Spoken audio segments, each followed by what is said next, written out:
साथियों, स्वागत है आप सभी का एक बार फिर से मेरे चैनल पर। तो अब हम यहाँ पर कुछ और क्वेश्चंस को देखते हैं। हालाँकि जैसा कि अभी तक हमने बहुत सारे पार्ट्स को कवर किया है, उसी क्रम में जैसा कि मैंने आपको बता रखा है कि आपके डीबीटी के रिगार्डिंग जो आपका स्पेशली आपका न्यूमेरिकल पार्ट है, जहाँ पे आपके सेक्शन ए से बहुत क्वेश्चंस आने वाले हैं, ठीक है? और सिंपल आपका जनरल मोलैरिटी बेसिस, जैसा कि मैंने आपको बहुत लेक्चर्स में मैंने आपको ऑलरेडी समझा दिया है कि आपको कैसे इसके रिगार्डिंग प्रिपेयर करना है और किस तरीके के क्वेश्चन यहाँ पे पूछे जाते हैं। तो ये आपका नॉर्मेलिटी के रिगार्डिंग मैंने आपको बताया हुआ है, कुछ फॉर्मूला आपके मोलैरिटी वगैरह, ठीक है? तो बेसिकली आपको करना क्या है, जो भी अगर आप कोशिश करिएगा, जो कि आप बस बहुत ज़्यादा नहीं, केवल बीएससी लेवल तक या फिर आप 12th लेवल तक की अगर आप चीज़ों को रिकॉल करते हैं अपनी केमिस्ट्री को, तो ये पार्ट को आप कर सकते हैं।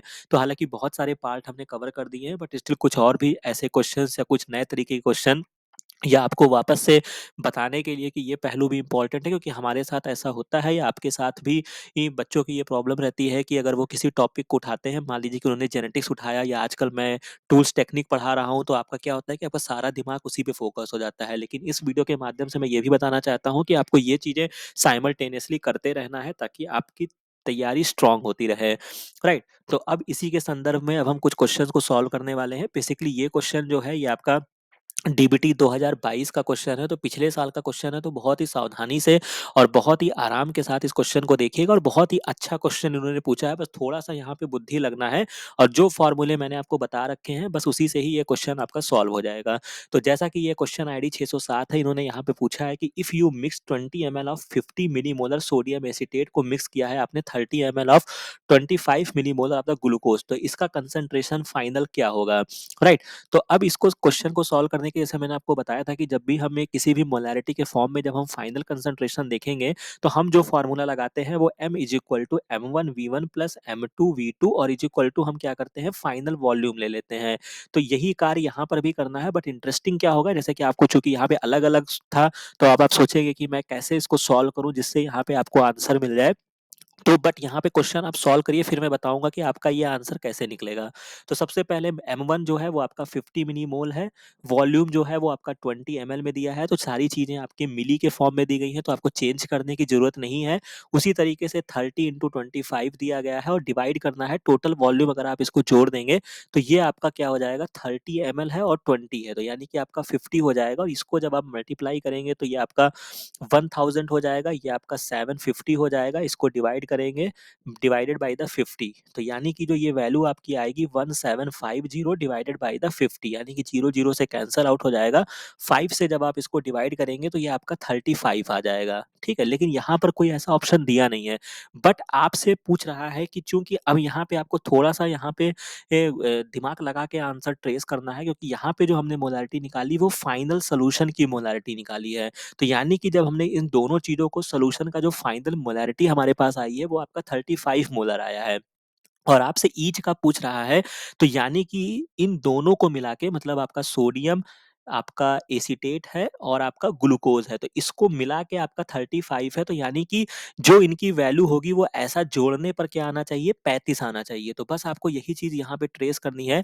तो अगर आप 50 और 25 ट्रेस करेंगे तो ये आपका कितना हो जाएगा, 75 हो जाएगा, जो एक्सीड करेगा। 20 15 जो होगा ये आपका 35 के अराउंड आ जाएगा, 35 एग्जैक्ट आएगा। तो ये क्या होगा, आपका करेक्ट आंसर होगा। 30 और 20 को जोड़ेंगे तो ये आपका 50 हो जाएगा, और 40 और 10 को जोड़ेंगे तो ये 50 हो जाएगा। तो इस वजह से ये ऑप्शन कट जाएंगे। तो ये बहुत ही अच्छा क्वेश्चन इन्होंने पूछा है, और इस तरीके के क्वेश्चन की आप प्रैक्टिस करके जरूर जाइएगा। तो एक वेरिएशन क्वेश्चन का हमने यहाँ पे समझ लिया है। तो यानी कि जो यहाँ पे क्वेश्चन आईडी 607 है, इसका करेक्ट आंसर जो इन्होंने दिया है वो 2426, यानी कि ये आंसर है, ठीक है? तो ये क्वेश्चन हमने यहाँ पे समझ लिया है। इसके बाद एक चीज़ मैं जो आपको बार-बार बोल रहा हूँ कि चूँकि आप किसी चीज़ की तैयारी कर रहे हैं, किस तो आप उसको, उसकी हर कदम पर आपको निगाह रखनी है। तो उसमें आपको क्या करना है, ये जो क्वेश्चन है अगर आप इसको ध्यान देंगे, तो चूँकि डीबीटी जो है वो गैट बी का भी एग्ज़ाम कराती है, तो ये गैट बी में 2021 में पूछा गया था, और वही क्वेश्चन, मिलता-जुलता क्वेश्चन ही इन्होंने रिपीट किया है, जो कि आपके डीबीटी जेआरएफ 2022 में पूछा गया है।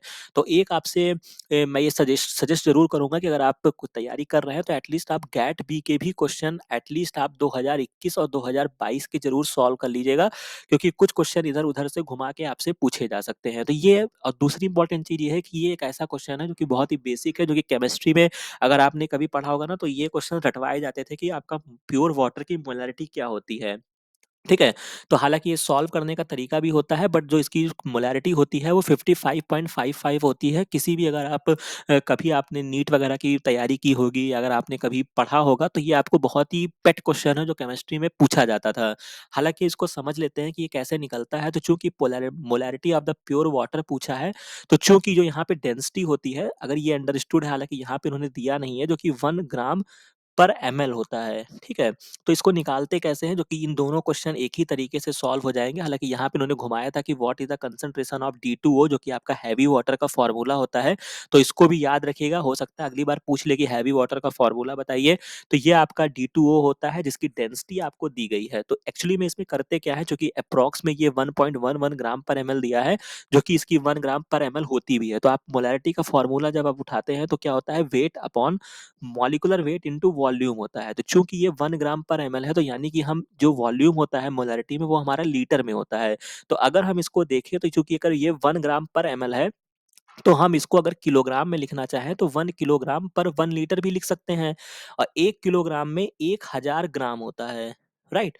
तो बस यहीं से ये क्वेश्चन सॉल्व हो जाएगा। तो आपको करना क्या है कि वेट की जगह आपको 1000 पुट करना है। मॉलिक्यूलर वेट जो वाटर का होता है, जब आप इसको कैलकुलेट करेंगे तो ये आपका 18 आ जाएगा, और ये आपका 18 हो जाएगा, और वॉल्यूम क्या है आपका 1 लीटर है, ठीक है? तो जब आप इसको सिंपल सा डिवाइड करेंगे तो ये आपका 55.55 आता है। ये बहुत ही इम्पोर्टेंट क्वेश्चन है जो कि मैं आपको लिख देता हूँ, इंटरव्यू में भी आपसे पूछा जा सकता है। तो ये सिंपल सा आंसर आपका molarity of the pure water जो होता है वो 55.55 होता है, और वही आंसर यहाँ पर भी हिट करेगा जो कि आप कैलकुलेट करेंगे। अगर आप इसको अप्रॉक्स 1 मान के जब आप कैलकुलेट करेंगे तो यही आंसर जो होगा वो आपका निकल कर आएगा, राइट?